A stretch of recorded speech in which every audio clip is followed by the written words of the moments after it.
Okay. बहुत ही कम समय में इस शहर से एक अलग सा प्यार हो गया है मुझे। बस निकल रही हूँ with a heavy heart. Bhopal से जाने का मन नहीं कर रहा। एनीवेज हम गए नाजा खाला के यहाँ सबसे पहले।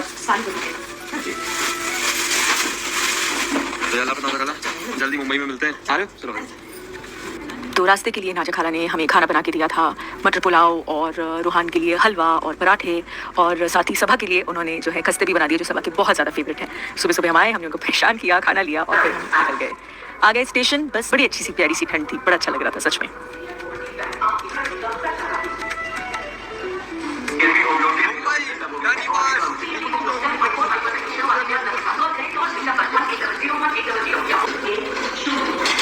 थोड़ा सा ट्रेन लेट थी, लगभग आधा घंटा। तो रूहान उठ गया था तो उसको भूख लग गई थी। अच्छा हुआ ना पराठे के साथ में तो उसको खिला थी। मतलब मुझे तो लगता है जब छोटे बेबी के साथ निकलो तो खाना हर वक्त साथ में होना चाहिए, है ना? क्या लगता है आपको?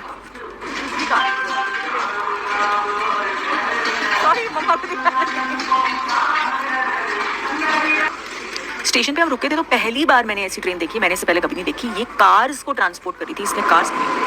और ये आगे हमारी ट्रेन पुष्पक।